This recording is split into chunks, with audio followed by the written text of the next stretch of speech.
Ал эми Б килемине калыстык кылуучу биздин улуттук даражадагы калыстарды тааныштырууга уруксат этиңиздер. Алгач килем жетекчилери улуттук эл аралык даражадагы калыстар Докеев Алмаз жана Жакыбалиев Руслан. Ортодогу калыс Көккөзов Айбек. Капталдагы калыстар Айтур Мурза уулу Азиз, Айталиев Надырбек, Шакиров Анвар жана Жукеев Жакшылык калыс болот.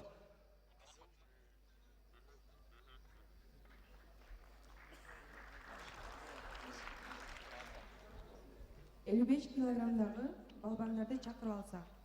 Карон Сары Йылдыз жана Тошмухамедов Жавакирбек. Харун Сары Йылдыз Түркменистан, Тошмухамедов Жавакирбек Өзбекистан. Жана Б килемине чыгуучу биздин балбандарды чакырып алалы. Алгач Кызыл Нурказым уулу Асанкелди Кыргызстан.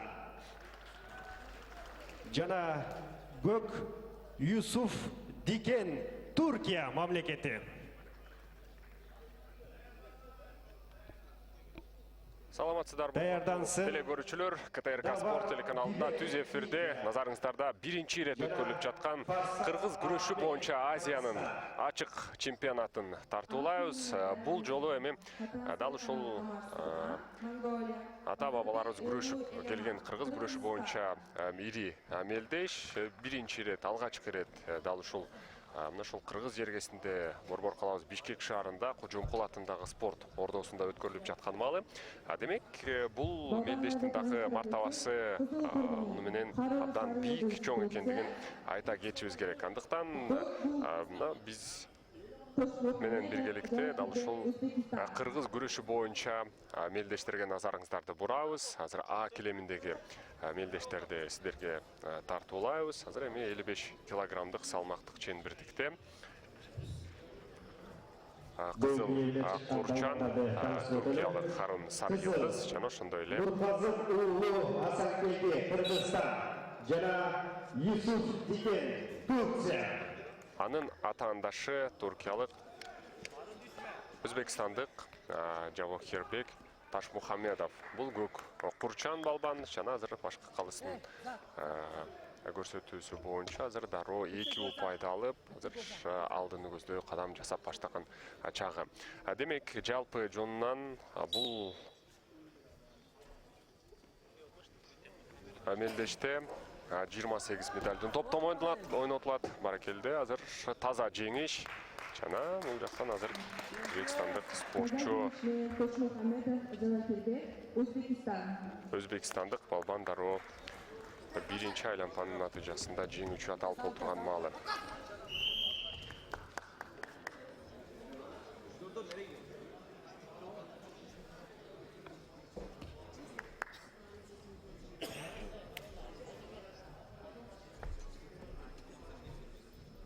А килемине чакырылат. Хатан Сайхан Амарсана Монголия, Базарбек уулу Элеман Кыргызстан.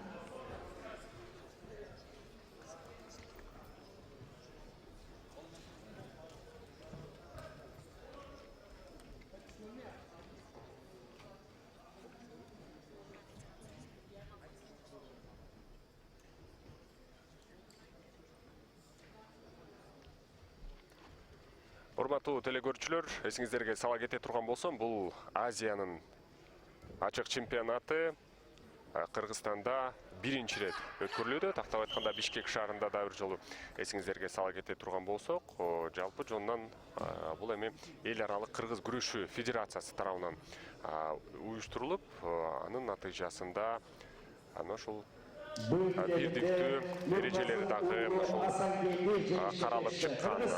Эл аралык кыргыз күрөшү федерациясынын президенти Шамиев Рыскелди, Кыргыз Республикасынын атынан ошол федерацияга башчы болуп шайланган ал эми Голландия мамлекетинен ушул Мэтью Кливлерик ушул федерациянын вице-президенти катары шайланганын айта кетишибиз керек.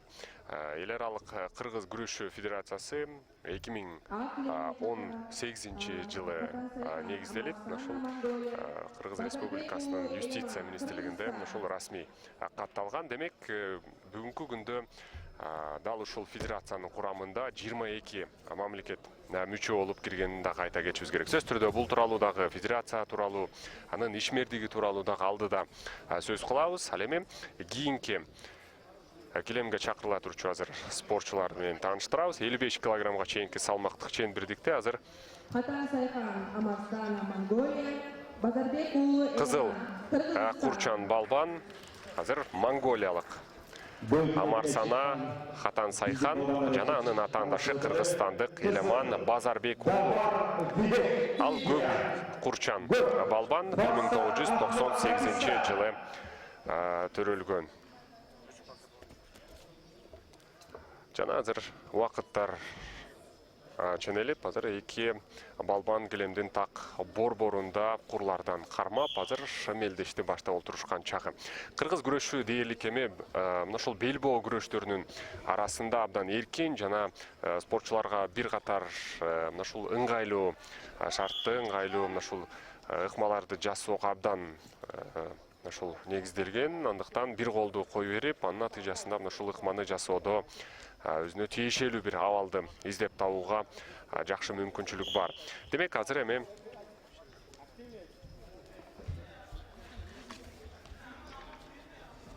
эки балбан азырынча ушул биринин кемчиликтерин издеп таап, андан соң азыр бул жактан ийгиликтүү кадамды башташы керек.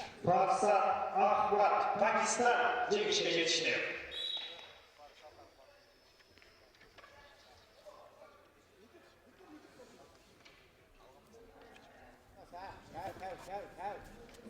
Bu gileminde kalsar almaşak. Gilem yetekçisi Jakıbaliyev Ruslan'dır çakıralı. Ortada kalız Aydaliyev Jarıbek. Jana Kattal'da kalız Жүкеев Жакшылар.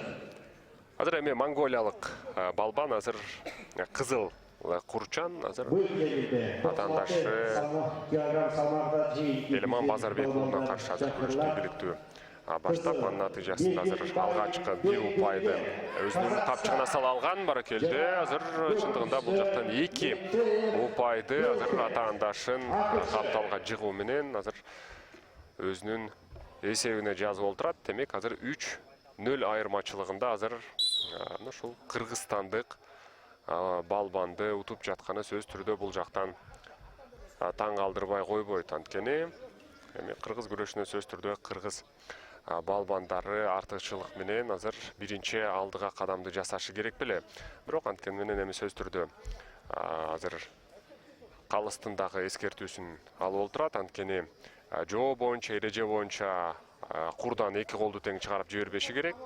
1 колду чыгарып жиберүүгө чыгарып, андан соң ыкма жасаганга ушул жол берилет. Бул эми башка белбоо күрөштөрүнө салыштырмалуу эң жакшы бир ушул эреже катары айтылып келгенин эсиңиздерге салып кетишибиз керек. Жана кайрадан азыр борбордук бөлүктөн калыстын буйрутмасы боюнча мелдешти улантышмакчы. Азия чемпионатында 12 өлкөнүн спортчулары катышууда. Мелдеште 7 салмак категория боюнча ушул медалден 28 топтому ойнотулууда. Жана ушул Кыргыз күрөшү федерациясы бекиткен эрежелер боюнча өтөт.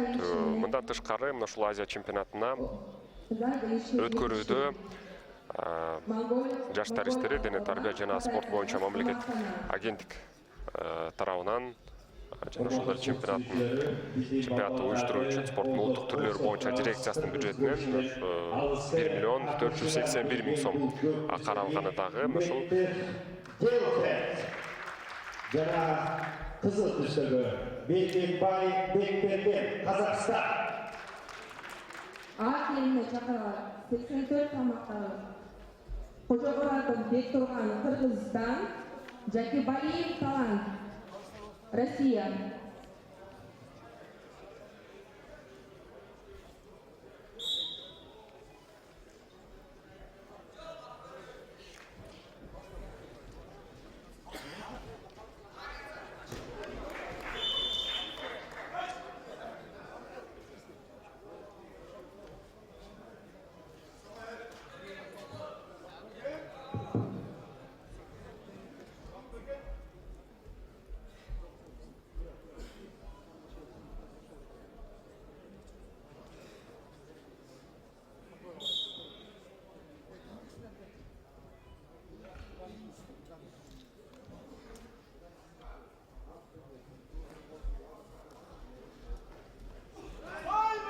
Barakelle.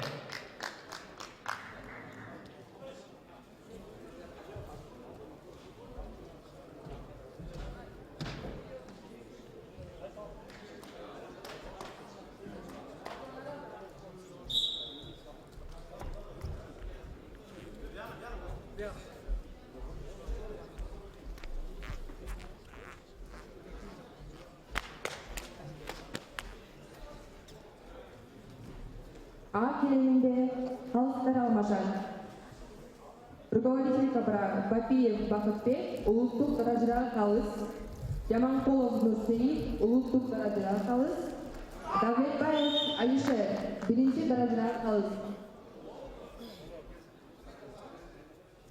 Кожомуратов Бектурган, Кыргызстан, Жакибалиев Талант, Россия.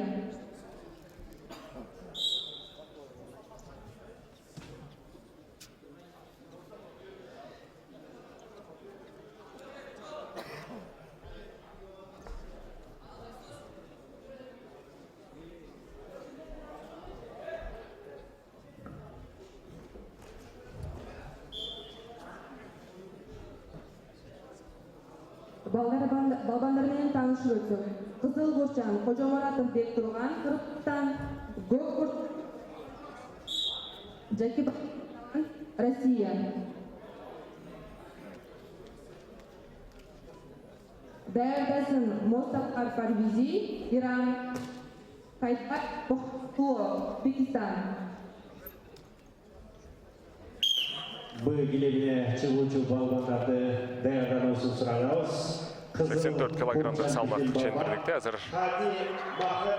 келем үстүнө Кыргызстандан Кожомуратов Бектурган, Кызыл Курчан жана анын атаандашы Россиядан Жакыбалиев Талант атаандаштык көрсөтөт. Ал спорттун чеберчилигине талапкер. Ошол намына эми кыргызстандык спортчу дээрлик ушул бир катар эл аралык мелдештерде жана ошондой эле ушул улуттук мелдештерде мындан тышкары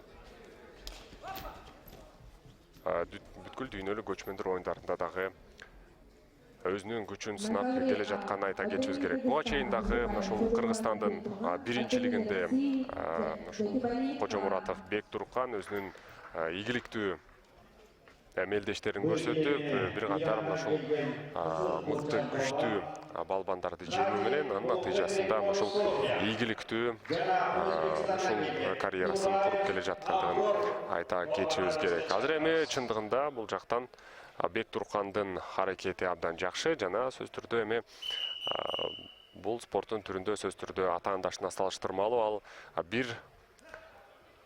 бир нече кадам алдыда болушу керек. Бирок анткени менен эми күч атасын тааныбайт. Биз фаворит, биз күчтүү деп эсептеп келген спортчу дагы ушундай мелдештердин алкагында утулуп калышы толук ыктымал. Ал ортодо азыр торой чалуу аркылуу кезекте азыр 2 упайга ээ болуп, азыр ийгиликтүү кадамды таштап бара жаткан маалы.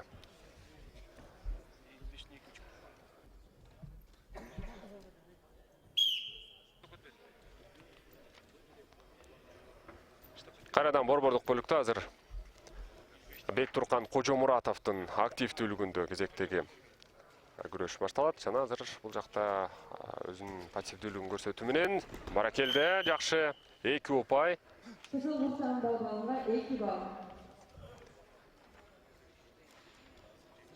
Эки упайды азыр кезекте өзүнүн капчыгына салып, натыйжада 4-0 айырмачылыгында азыр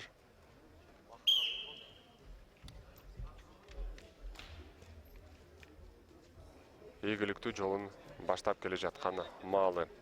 7 салмак чейин бирдикте эми бүгүн балбандар килем үстүндө күрөштөрүн улантышмакчы. Жана бул жолу дагы эми Россиянын спортчусу Талан Жакыбалиев азыр ийгиликтүү түрдө корголгон, бирок анткени менен ал ортодо азыр жамбашка чап, атаандашын таза. Мына ушул чап натыйжада ийгиликтүү болуп, бул күрөштүн натыйжасында Бектуркан Кожомуратов жеңишти камсыздады. Баракелде.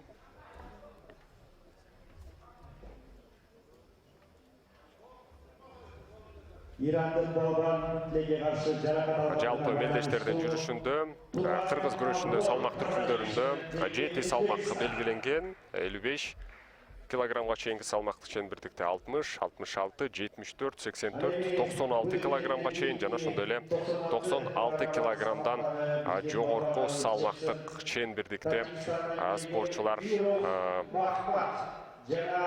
күрөшөт.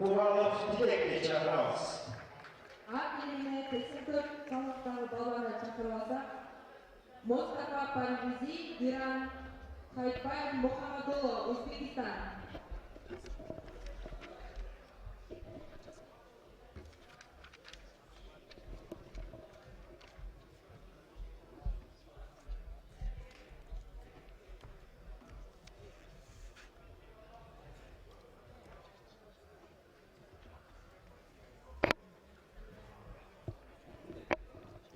Азыр эми кийинки салмактык чембирдикте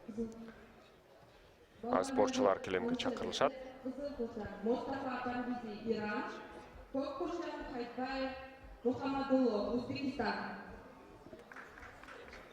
Жана азыр ирандык жана өзбекстандык спортчулар ортосундагы мелдеш башталууда.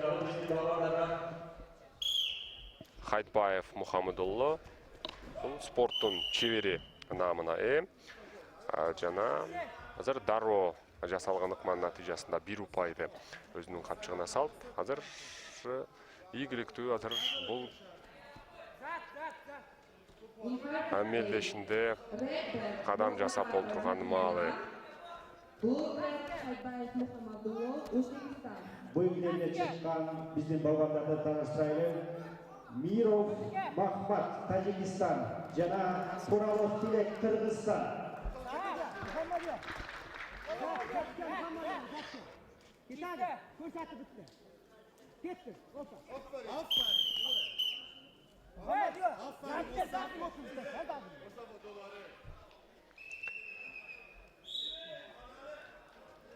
Мухаммадулло Хайтбаев азыр 1 упайга эли кылуу менен азыр атаандашына салыштырмалуу азыр ийгиликтүү мелдешти баштаган, бирок анткени менен эми бул жактан ирандык Мустафа Парвизинин дагы аракети абдан жакшы.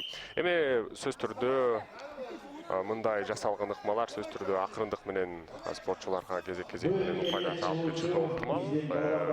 Жана азыр эми эки балбан тең абдан активдүүлүктү көрсөтүү менен азыр аракеттерин көрүшүүдө. Баракелде, жакшы. Жана 1 упай башкы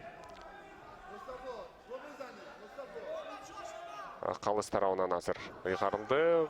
Сөз түрдө бул жакта талаш жарата турган маселе да бар болчу, жана калыстардын дагы чечимдери бирдей абалда болгон жок.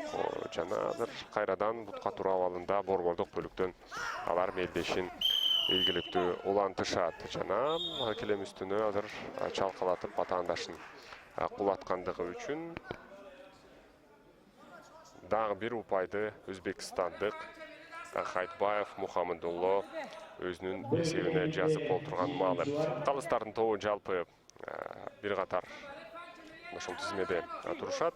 Башкы калыстын жардамчысы, качы жана ошондой эле килемдин жетекчиси катары ошол калыс өзүнүн милдетин аткарат. Баракелде Кызыл Курчан.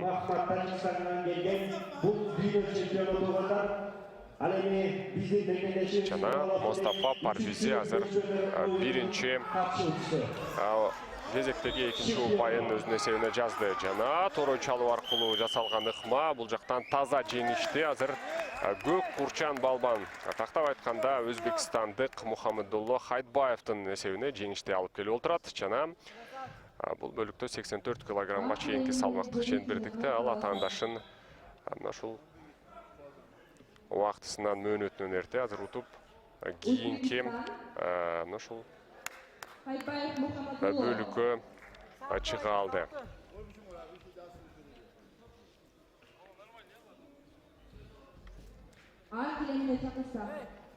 Кызыл Курчан, Пандия Асраф, Индия, Көк Курчан, Назарбеков Айбол, Казахстан.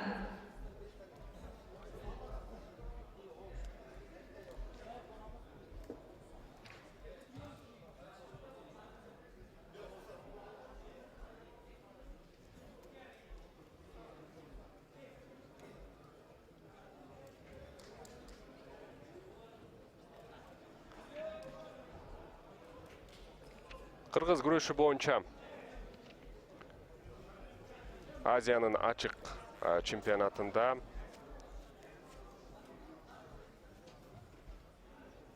12 өлкөдөн спортчулар келишип, 28 медалдын топтому үчүн дал ушул жакта эми өлкө намысын коргошуп, делем үстүндө өзүлөрүнүн чеберчилигин көрсөтүшөт. Тактап айтканда жада калсам ушул жакынкы Азиянын өлкөлөрүнөн сырткары Голландия, Бутан, Непал, Индия, Франция, Италия, Шри-Ланка, Филиппин жана ушул түштүк кореялыктагы спортчулар келгендигин айта кетишибиз керек. Азыр эми 84 килограммга чейинки салмактык чембирдикте Кызыл Курчан индиялык балбан Панди Атхаров жана ошондой эле анын атаандашы казакстандык Айбол Назарбеков.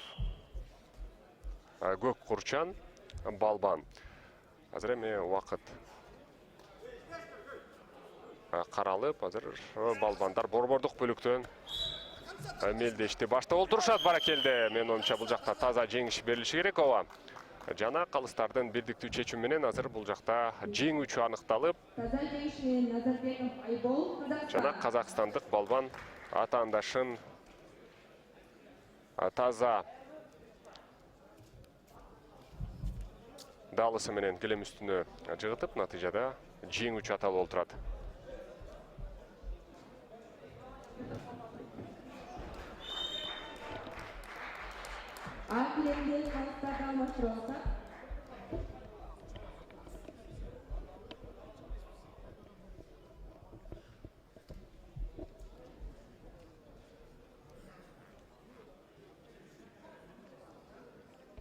Бөлгелерinde жеңүүчү бар. Жана Ал эл аралык Кыргыз күрөшү федерациясынын ачылышы бир катар ушул улуттук федерациялардын түзүлүшүнө дагы көмөкчү болду. Демек, муну менен Кыргыз күрөшү бүгүнкү күндө кулачын кенен жайып, дүйнөлүк аренада бир катар мелдештерди өткөрүүгө ушул укук алып олтурган маалы.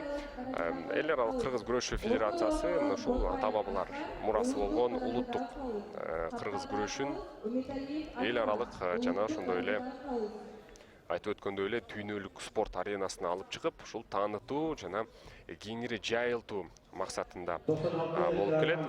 Жана федерация улуттук кыргыз күрөшүнүн деңгээлин көтөрүү менен ушул спорт тармагындагы ушул тыгыз кызматташуу менен мамлекеттер аралык достукту, бириндикти дагы алып келүү негизги максаттардын бири экендигин айта кетишибиз керек. Сөз түрдө бул эми негизги ушул көздөгөн жол, андыктан бул багыт сөз түрдө абдан жакшы, ийгиликтүү болооруна биз дагы ушул ишеним артып олтурабыз.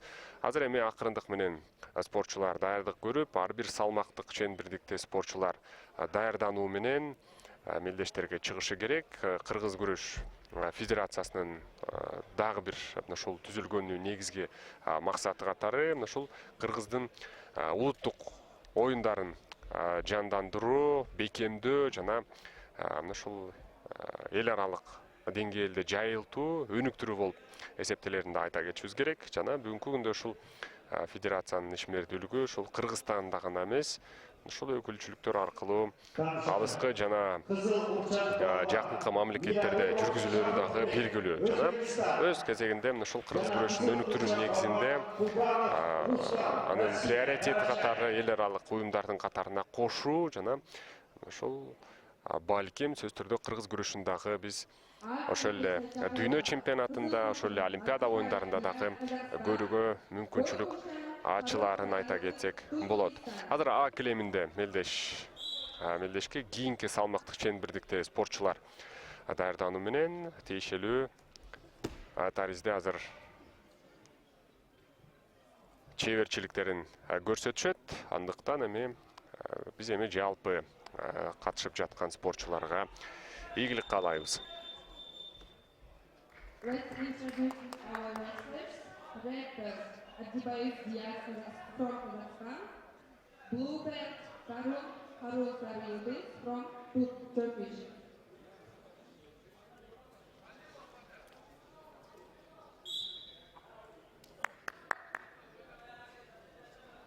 Harun Osman'ı düşün Osman'ı. Devirirsin. Düşme. Düşme. Эки упай кезекте азыр балбандар килем үстүндө көрүшүүдө. Казакстандык жана туркиялык балбандардын ортосундагы Bacaklarını yaklaştırma Harun. күрөш бул 55 килограммдык Bacak yaklaşma. салмактык чембирдик. Экинчи айлампа Казакстандан Диас Абдибаев. Ал эми анын атаандашы көк курчан туркиялык Харун Сарыйылдыз. Харун Сарыйылдыз буга чейин биринчи айлампанын алкагында дагы күрөшүп, натыйжада өзүнүн чеберчилигин көрсөткөн болчу. Баракелде азыр мына ушул ичке бутун торой чалуу аркылуу жасалган ыкманын натыйжасы азыр ага 1 упайды алып келди. Бирок эми жасалган ыкма сөз түрдө жогорку деңгээлде эшикке ашпагандыгына байланыштуу аны килем үстүнө жамбашка отургузуп, натыйжада бул ыкма ишке ашып отурат. Жана сөз түрдө эми азырынча Yaparsın. казакстандык спортчу атаандашына салыштырмалуу сөз түрдө Hata geçecek. Hata geçecek. алдыда өзүнүн активдүүлүгүн көрсөтүүдө баракелде. Düşme. Kalkma. Kalkma. Жана жасалган ыкма таза жеңишти алып келиши керек. Жана сөз түрдө кызыл курчан балбан, тактап айтканда казакстандык Диас Абдибаев азыр жеңүүчү болду.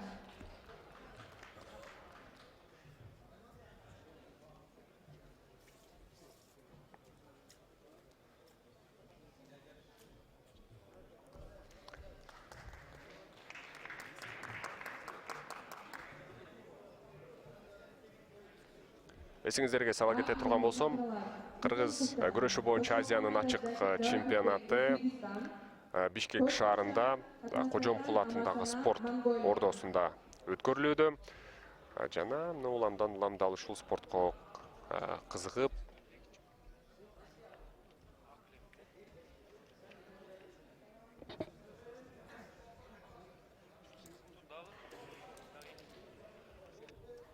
We invite to carpet A. Toshmohamedov Javakirbek from Uzbekistan, Hatan Sayhan Amarsana from Mongolia.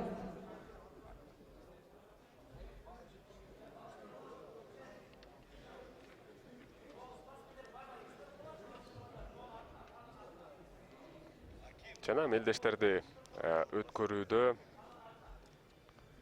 бир катар эрежелер дагы сакталышы керек. Ошол эле балбандардын кийимдери жана ошондой эле таймаш өткөрүүнүн бир катар эрежелери, мындан тышкары ыкмаларды баалоо, упай берүү тактап айтканда жана ошондой эле ушул айып берүү жана мелдештен четтетилген критерийлердин бардыгы каралып, калыстардын тобу, салмак түркүмдөрү, балбандардын жаш курактары бардыгы ушул каралып, анын натыйжасында ушул балбандар мелдешке катышууга гана укук алышат.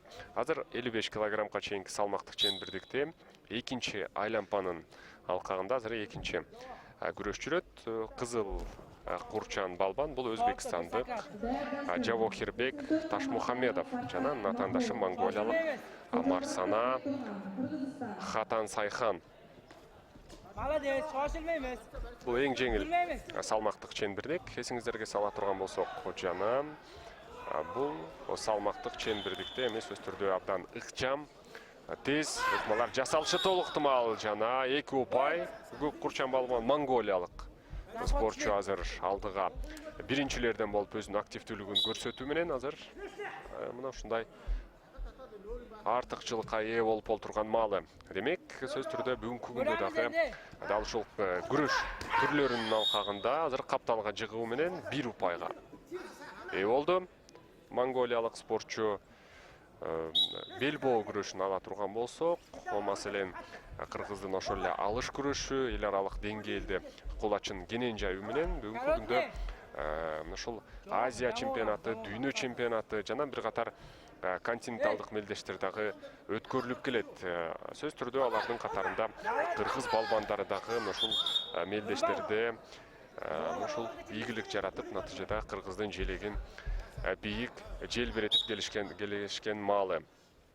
Азыр эми баштапкы мүнөттөрдүн алкагында монголиялык спортчу азыр өзүнүн активдүүлүгүн көрсөтүп жаткан болсо, азыр эми экинчи бөлүктө азыр бул жактан Өзбекстандык спортчу өзүнүн карамагына жыя баштагандай. Сөз түрдө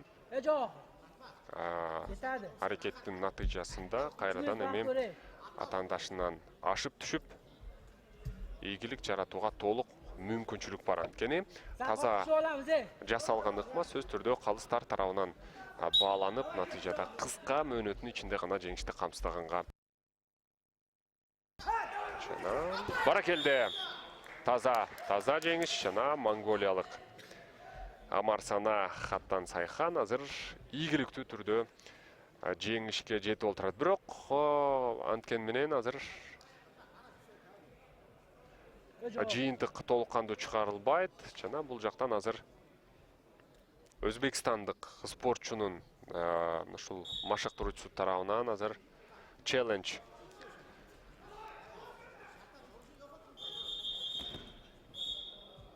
суралып, натыйжада азыр жалпы калыстардын жоонтобу видео кайталоо аркылуу аны кайрадан карап чыгышып, жасалган ыкмага алар чечимди туура чыгарылышы керек. Бул эми эл аралык мелдеш, андыктан бардык эрежелер, бардык ушул спортчулардын укугу сөз түрдө жакшы каралышы керек. Азыр видео кайталоо аркылуу карап көз жүгүртө турган болсок, бул жактан таза жеңиш ыйгаруу дээрлик абдан оор маселе болгон. Анткени далысына жыгууда башкы калыска ушул ал тараптан караганда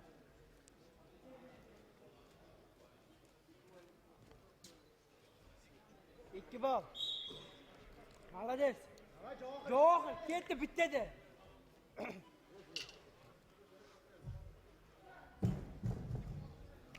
Таза жеңиш берилген жок. Жана натыйжада азыр кайрадан балбандар борбордук бөлүктөн мелдешти улантышы керек болот. Жана ыргытылган челлендж туура чечилип, натыйжада азыр кайрадан эки балбандын күрөшү улантылышы керек. Азыр Өзбекстандык Жавохирбек Ташмухамедов өзүнүн активдүүлүгүн көрсөтүп, натыйжада бир упайга ээ болуп, азыр атаандашынын тизесин килем үстүнө тийгизип олтурат.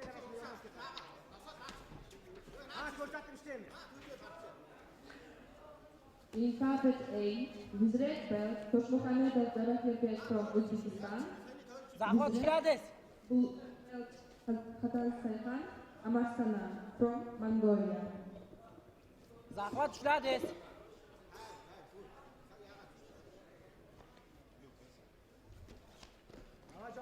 Пассив көрсөтүшүүдө. Азыр каптал бөлүктөгү калыстар жана чындыгында бул жакта активдүү болушу керек. Жалпы жонунан эми Көккурчан балбан Монголиядан келген. Ал көптөгөн белдестердин катышуучусу.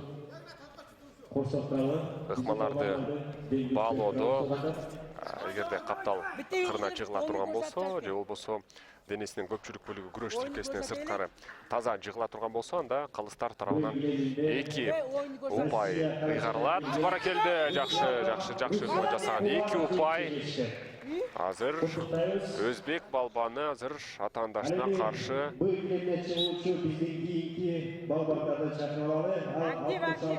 килограмм салмакка чейрек финал тургандар Чомоев Арсланбек, Россия Карачай, жана Жармук Хаббет Аслан, Казакстан. Көкке оңландырыш, көкке. Алеми бөлгелерinde қалыстар алмашар. Жакшы жасалган ыкма. Бул жактан калыс. Эми монгол балбанына азыр 2 упайды берет жана кезектеги челлендж жарыяланып, кайрадан азыр видео кайталоодон бул жасалган ыкмага карата азыр видео азыр кайталанып көрүшү керек болот.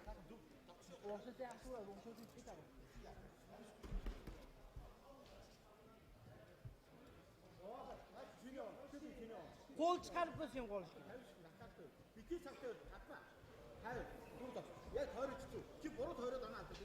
Muhtemelen 66 burayı. Жана азыр Kızıp duruyorsun. челлендж жарыялангандан соң жеке гана калыстар толук карабастан ушул баалоо системасы ачык жүрүшү үчүн ушул чоң экрандан ачык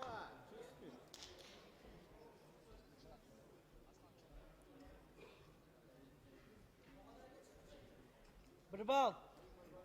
кайталоону ушул көрүп олтурушкан маалда. Азыр эми жалпы калыстар азыр өзгөрдү. Өз мамлекеттердин чемпиону буйрусана кыргыз жергесине келип өз мамлекетинин намысын коргоп жаткандыктан биздин балбандарды колдоп коштоп тургалы туугандар Жана 3-5 айырмачылыгынан ары балбандардын көрүшү улантылмакчы. 50 saniye vaqt qoldi. Аз гана убакыт калды. 55 килограммдык салмактык чембирдикте бул экинчи айлампа. Эсиңиздерге сала турган болсок, жана экинчи айлампанын биринчи жуунда казакстандык Диас Абдибаев Харун Сары Йылдыздын үстүнө жеңишке жетишип, натыйжада азыр өзүнүн атаандашын кийинки айлампанын алкагында күтүп алмакчы. Упайларды ыйгаруу системасы бар келди, ал ортодо 2 упай монголиялык балбанга ыйгарылат. Жана бул жакта сөз түрдө кабыл албанга эч кандай арга жок. Анткени бул эми жасалган ыкма сөз түрдө Амарсана Хаттан Сайхандын эсебинде абдан ийгиликтүү жана абдан сапаттуу жасалды деп айтсак жаңылыштык болбос. Жана чындыгында бул күрөш башка спортчулардын күрөшүнө салыштырмалуу дээрлик көп убакытка чейин созулуп, натыйжада азыр күрөш өз нугунда жүрүп жаткан маалы. Жана балбандарга ушул эгерде атаандашы көмкөрөсүнөн чө турган болсо, же болбосо эгерде ыкма жасоо учурунда денесинин көпчүлүк бөлүгү ушул күрөш тилкесинин сыртына жыгыла турган болсо, же болбосо ыкма жасоо учурунда атаандашы жан башка отуруп калса, анда бул жактан анда 1 упай берилиши керек. Азыр эми бул жакта чындыгында дарыгердин көзөмөлүнө муктаж жана сөз түрдө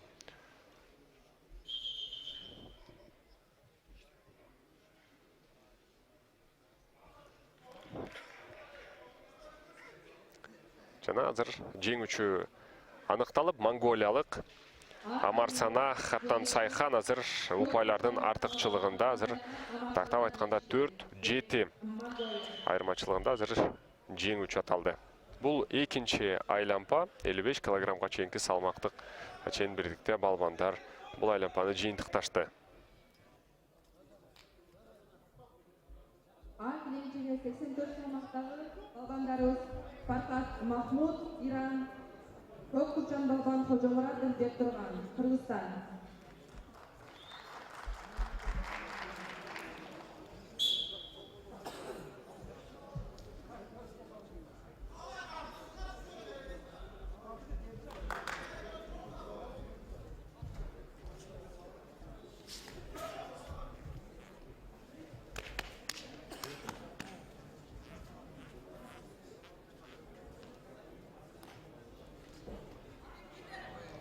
Кызыл Курчан балбаныбыз Фархат Махмуд, Иран, Көк Курчан балбаныбыз Хожомуратов Бектурган, Кыргызстан.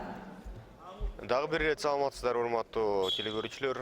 Жалпыңыздарды спорт ордосунда өтүп жаткан 1-чи Азия чемпионатына чакырабыз. Кыргыз күрөшү ушундай чоң мелдешти кабыл алып жаткан мезгили. Эл аралык Кыргыз күрөш федерациясынын түзүлгөнүнө 1 жылдын жүзү болду. Мына эми тажрыйба топтоо үчүн чоң аренага, дүйнөлүк аренага чыгуу үчүн чоң мүмкүнчүлүк, алгачкы кадамдар жасалууда. Кызматыңыздарда мен Зайрат Эсенбай, эстафетаны кесиптешим Асылбек Бактыбековдон алдым. Азыр спортчуларды тааныштырып өтөлү. 84 килограмм салмактагы жарым финалдык биттешке күбөлүдабыз.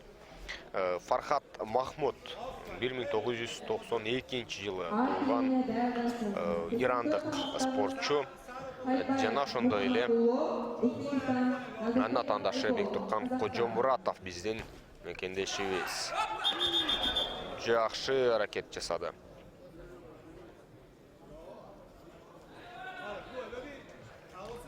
Бектурган Кожомуратов бир эмес бир нече ирет чоң мелдештерге катышып, Кыргызстандын намысын коргоп жүргөн балбан.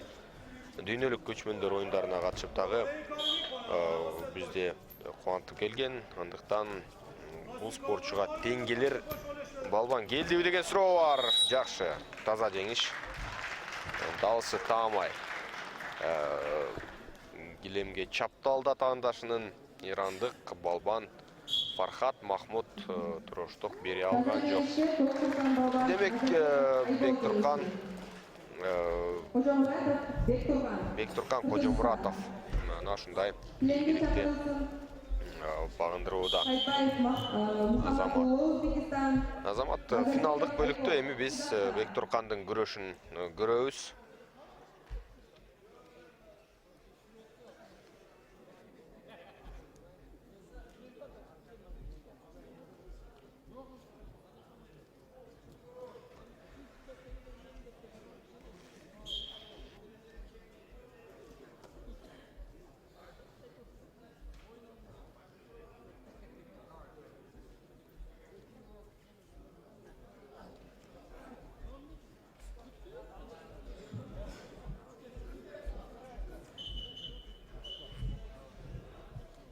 Кыргыз күрөшү тарыхындагы алгачкы чемпионат жаңы кошулган көрөрмандар болсо, маалымат катары айта кетели.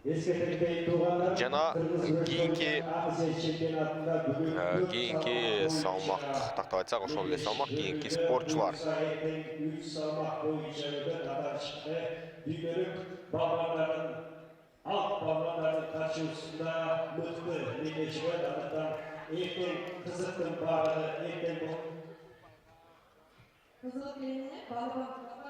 Эки күнгө созула тургандыгын белгилей кетели. Бул Азия биринчилиги. Азыр кийинки спортчуларды тааныштырабыз. Хайтбаев Мухаммадулло, өзбекстандык спортчу. Учурда 21 жашта. Анын атаандашы көк кор менен чыккан Айбол Назарбеков 97-жылы төрөлгөн казакстандык балбан. Кыргыз күрөшү боюнча өз күчүн сынап көрүү үчүн келген мыктылар жакшы эле аракетин көрдү. Өзбек балбаны Мухаммадулло атаандашынын бутун жерден үзүүгө аракет жасаган, бирок анысы оңунан чыккан жок.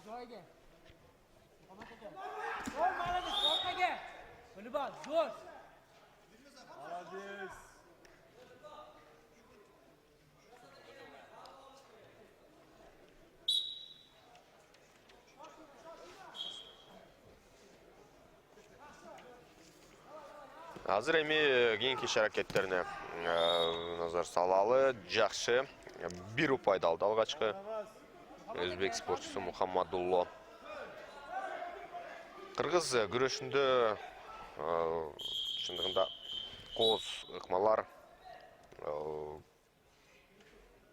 жогорку деңгээлдеги спортчулардын аткаруусунда болуп келүүдө.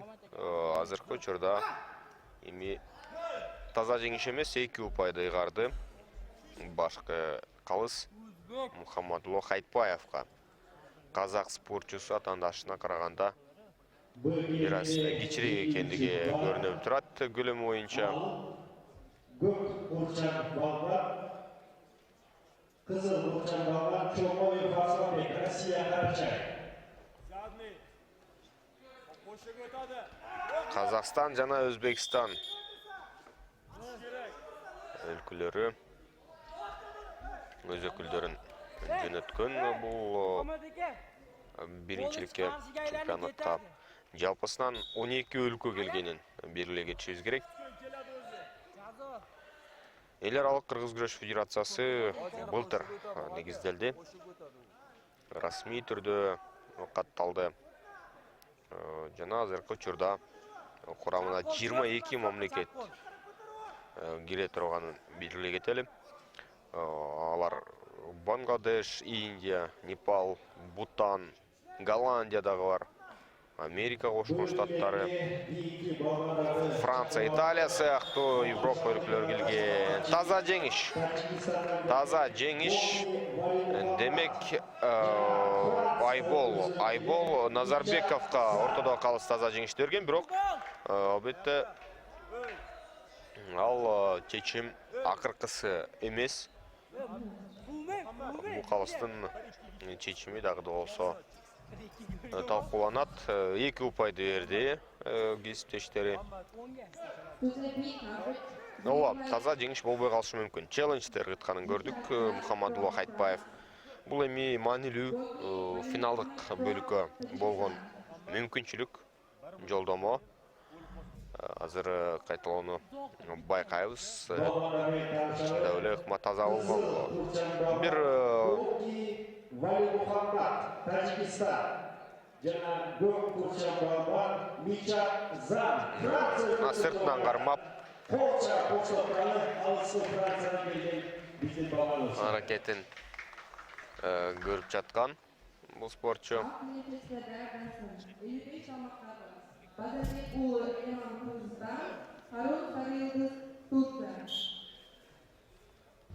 Мына кайталоодон байкайлы.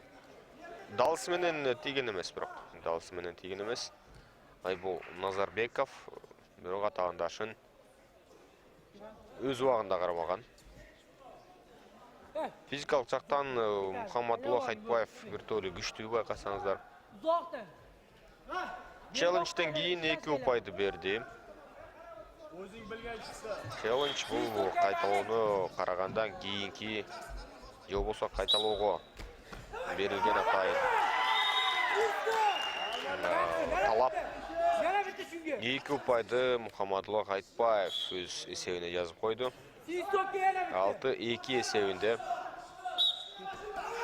Алдына келе жатат жана бул ыкмасы кезектеги 2 упайды берди. 8-2. 8-2. Жок, 7-2 болуш керек азыр ортодогу калыстын чечими. Экинчи ирет туура эмес чыгууда. Жалгыз упайды берди бул иш аракети үчүн Мухаммадуллого. Жакшы. Отун жерден үзүп Мухаммадулло аракетин күчтөгүсү келди. Килем сыртына чыгаргандыгы үчүн дагы 1 упай. Активдүү күрөшүн көрсөтүүдө Мухаммадулло. Ал атаандаштын буга чейинки ыкмасынан кийин бир аз жанданды. Калаган секундада утулуп калышы мүмкүн экенин сезди. Жана 2 упай берилүүдө. Казак спортчусу колун басып чыгылгандай болду. бирок күрөштү улантууга мүмкүнчүлүгү бар экен. Эч кандай чоң жаракаты жок.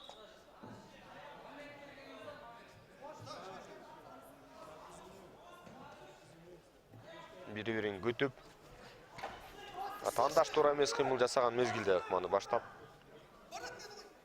жыйынтыгына чыгаруу бул кыргыз күрөшүнүн оз көрүнүштөрүнүн бири. Ал учурда тизеге отургузду тандашты Мухаммадулло. Жана спорт чебери туугандар. Жакшы.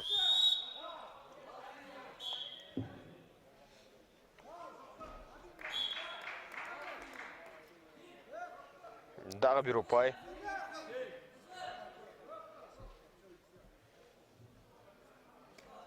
Бул жолкусунда көк курчан спортчу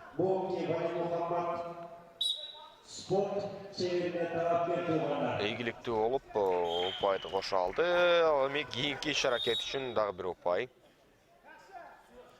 Мухаммадулло Хайтбаевдин ыкма артынан ыкма жасап жатканын көрүүбүз. Бул албетте Кызыл чоң күчтү талап кылат, чоң даярдыкты талап кылат. Франциядан келген Мичатза. Эми таза жеңиш. Мухаммадулло Хайтбаев атандаш чарчап калган мезгилде болушунча аракетин күчтө отуруп ийгиликке жетти. Эми финалда Бектуркан Кожомуратов менен күрөшөт. Кызыктуу биз таймашты көрөбүз. Бакиев Бакытбек улуттук даражада калыс, Жаманкулов Нурсейит улуттук даражада калыс, Давлетбаев Алишер биринчи даражада калыс. Эскерте кетели туугандар, быйыл килеминде 1-4 чейрек финалы орун алуудан азыр бул жерге чыга турган биздин кезектеги балбандарды чакырып алалы. Кызыл Курчан балбан Бангладештен келген Эмди Жуахари Ислам жана көк Курчан балбан Ахматкулов Миркомил Өзбекистан. А килемчисине чакырылсын 55 салмактагы Базарбек уулу Эляман Кыргызстан, Харун Сарыйылдыз Турция.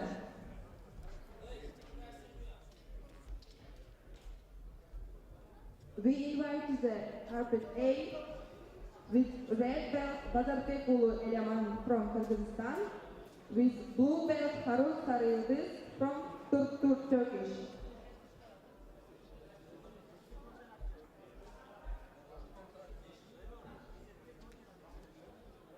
Kızıl Kurçan Bazarbek ulu Elyaman Kırgızistan, Көк Kurçan Harun Sarıldız Türkiye. 55 килограмм салмактагы спортчуларды чакырабыз. Базарбек уулу Элеман, кыргызстандык спортчу. Анын атаандашы Харун Сарыйылдыз, түркиялык балбан экенин белгилей кетели. Быйыл килемине чыккан балбандар менен таанышалы.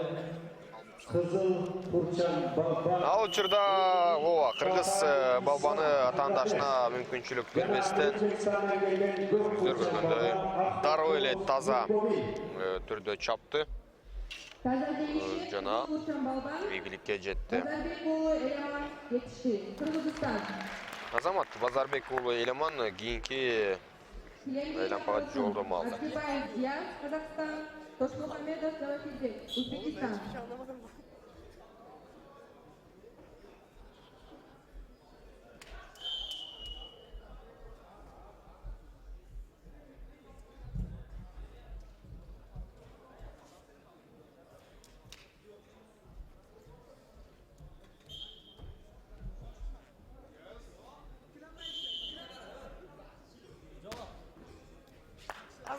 Андегі балбандар. Кызыл Курчан, Абдибаев Кияз, Казахстан. Көк Курчан, Дошмухамедов Завахидбек, Узбекистан. Bu ülkemizde güreş yapan bizim balbanlar, spor çevrelerimize jеңүүчү var. Al Gök Kurçan Balban Ahmatkulov Mirkomil, Özbekistan. Uzbekistan, Toshmuhamedov Javakirbek, Abdibayev Diyaz, Kazakhstan.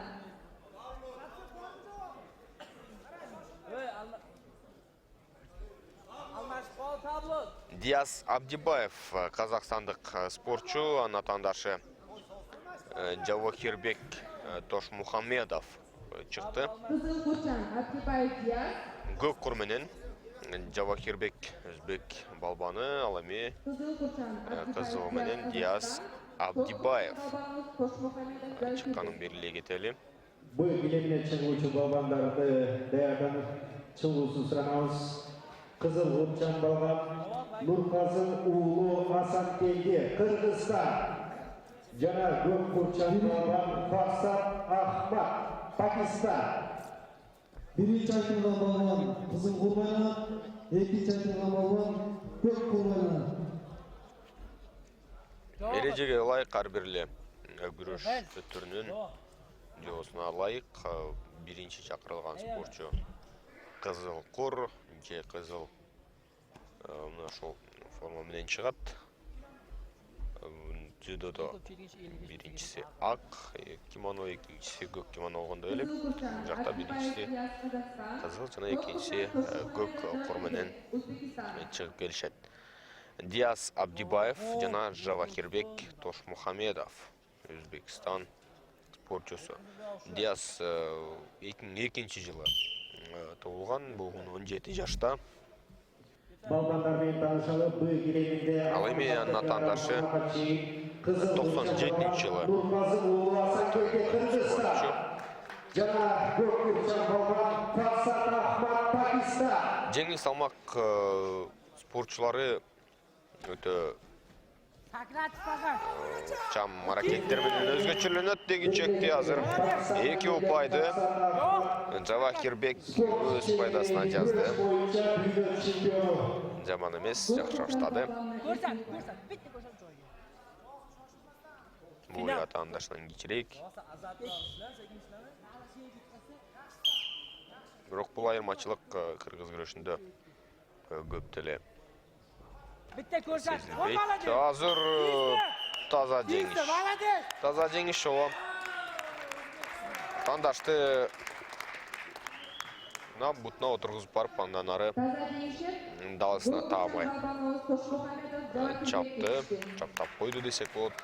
Жана Жавахирбек Тошмухамедов ийгиликтүү Nurkazın Hasan geldi oğlu. Görüşün gösterdi. 1997 жылы жана дүнөгө келген. Ал улуттук чемпионаттын жеңүүчүсү. Кыргыз күрөшү боюнча чемпион тургандар. Спорт чебери.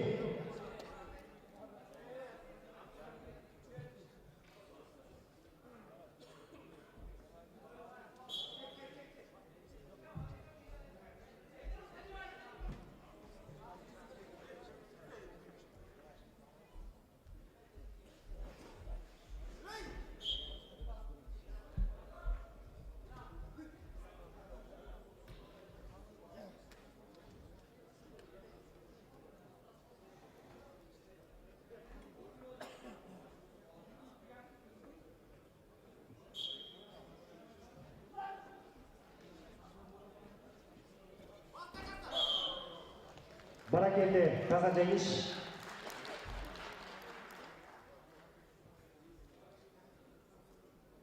Bunda bizdin balban Nurkazın oğlu Hasan geldi. Taza jеңиш geçti. Barakende Azamat.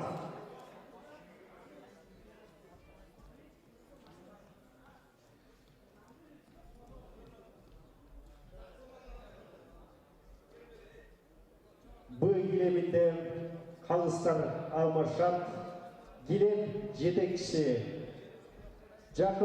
Jakımaliyev Ruslan, Ortadoğu kalız, Cukeyev Jakşılık, Jana Kaptaldağı kalız, Şokirov Anvar, Özbekistan.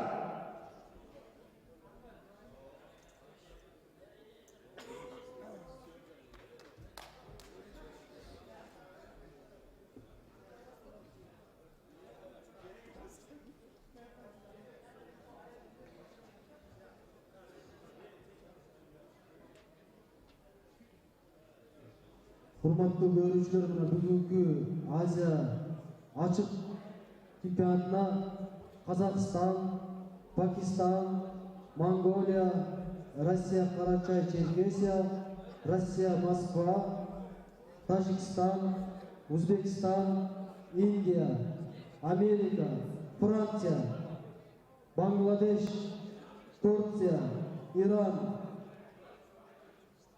Кыргызстан, 20 чакты мамлекеттен балбандар келип күч сынашып отурат. Ата бабабыздан калган кыргыз күрөшүбүзгө бүгүн тарыхта биринчи жолу Азия биринчилиги өтүп. Ушул Азия биринчилигине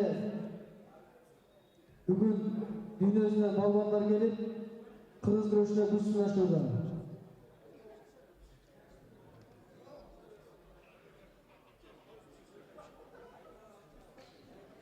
Bu gilemine çeyrek finalga çıkan 96 kilogram salmakka çeyin bizim balbandardı çakırıp alalı. Kızıl Burçan balban Mehmet Canbay, Türkiye memleketi. Jana Gök Burçan balban Abdülvahid Muhmadi, İran.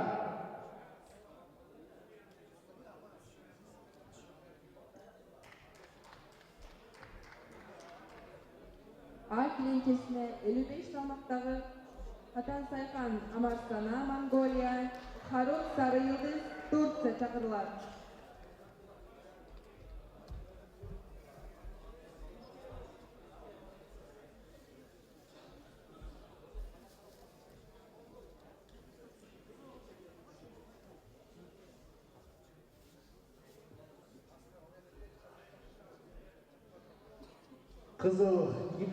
Kızıl Burçan balban bizden Türkiye'den gelgen balbandı çakırıp alalı.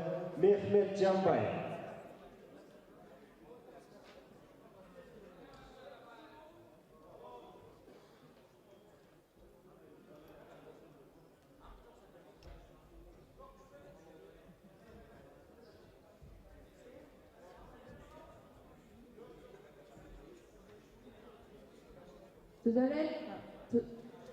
To the carpet B, we invite with red belt Mehmet Canbay, Turkmenistan, Turkey, with the blue belt Abdülvalet Muhammedi. Türkiye'lik balban tileke karşı canakat alganına baylanıştı. İranlık balban Abdülvahid Muhammadi tek taza jenişke geçti. Kutuktayız İranlık balbandı.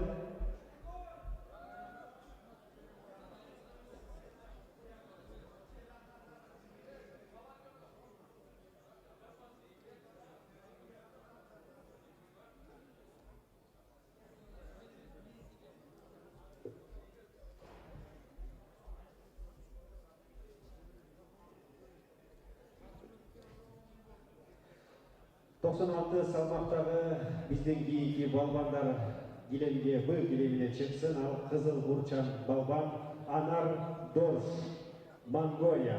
Jana Gök Burçan balban Fransa'dan gelgen Pansat Yan.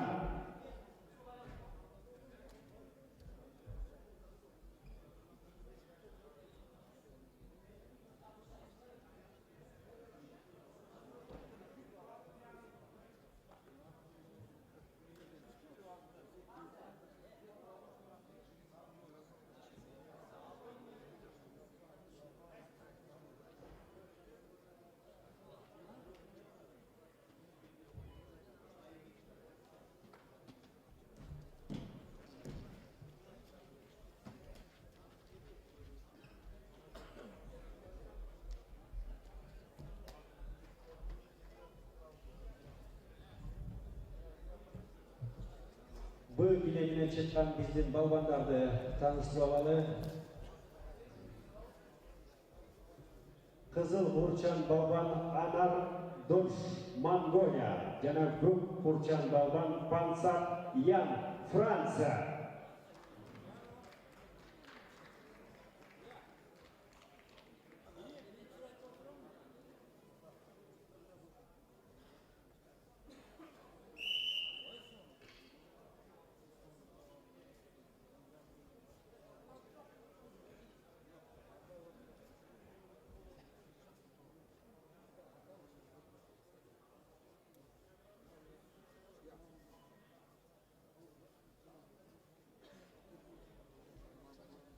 Hurmatly sport suyucular, jana eskертип кеткендей эле бүгүн кыргыз күрөшүдө дүйнөнүн 4 бурчунан келген биздин